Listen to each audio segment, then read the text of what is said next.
Hello, ladies and gentlemen, boys and girls. My name is Hugdeck3, and welcome to my Uprising DLC review. So this is all personal preference. This is not based on statistics or anything like that. This is all personal preference. So if you don't like my personal preference, yeah, you may want to click off the video before I start.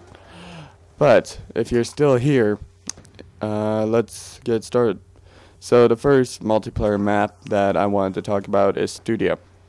So Studio, for me, it's my favorite out of all the new multiplayer maps. I gave this one 5 out of 5 hashtags because they brought back an old favorite, firing range, and in my opinion they just made it better. Because for me, in Black Ops 1, my favorite maps were Nuketown and then firing range. In Black Ops 2, it's actually Studio and then Nuketown. So I really like this one because it's not like what they did with Nuketown. With Nuketown, they just made it look more futuristic. It was the same map, nothing was really added. But with with Studio, they brought back firing range, they brought back the old map, and they just made it better. It wasn't more futuristic. It was something that I don't think we've ever seen from Call of Duty, unless it was in like one of the previous Call of Duties that I haven't played. So yeah, I really like Studio. I think it's a really fun map. If you were thinking about getting Uprising just for Studio, I would say get it, because Studio is worth it.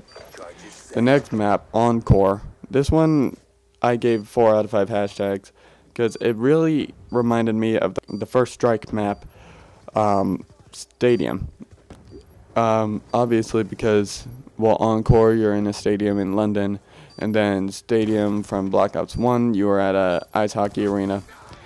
It wasn't the same map layout like firing range and Studio, but I think they took that same concept and they just threw it in London. They put a stage in the middle instead of an ice rink.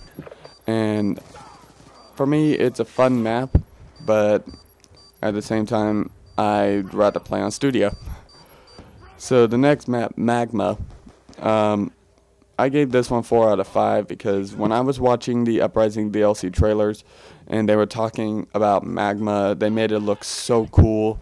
I was like, oh my gosh. So there's going to be lava going through the map, and while we're in a firefight, we have to worry about the lava as well. I thought that's what it was going to be like. I thought it was going to be challenging like that.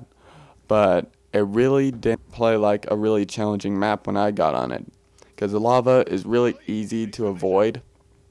And honestly, I wish they had made it a little more challenging, because in the trailer it looked challenging.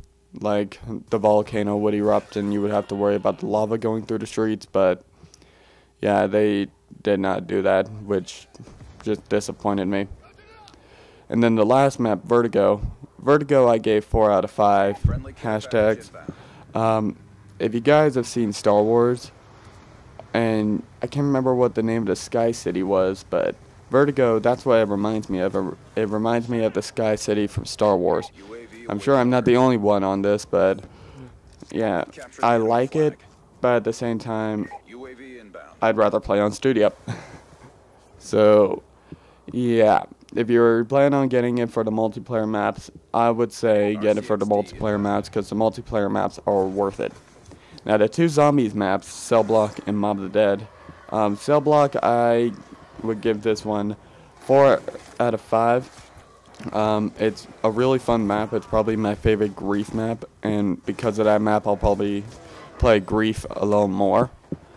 But there were some things that I wish they had done. I wish they could have made the map a little bigger, and I wish they could have added Afterlife into the Cell Block map, because I think Afterlife would make it more fun and make it a little more challenging, but they didn't do that. So yeah. Now Mob of the Dead, I would give this one 5 out of 5. Mob of the Dead is probably my favorite zombies map for right now until we see the next 2 zombies maps. But Mob of the Dead is super fun. The only thing that I have against it is Pop Goes the Weasel and then the Golden Gate Bridge achievements. Now, once you build the plane and go to the Golden Gate Bridge, you get a 75G achievement for that. And on PlayStation, I believe that's a silver trophy. And Pop Goes the Weasel, which is the real Easter egg to the story, that one, it only gets 30G achievement, and on PlayStation, I believe that's bronze. So for me, that really disappointed me, because they made it so easy to get the achievement, and with Pop Goes the Weasel, it's a little more challenging, and it reveals the story of Alcatraz, but you only get the 30G achievement. And I think if they had switched that around, I would have been happier. But yeah, adding Afterlife into the game, it makes the game more fun. And for solo, I think it makes it a little easier.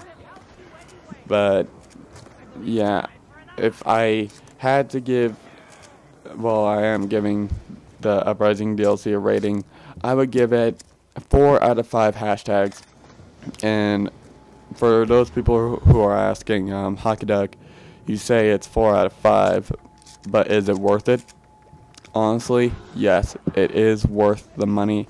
If you're getting it for Studio or if you're getting it for Mob of the Dead, honestly, get it.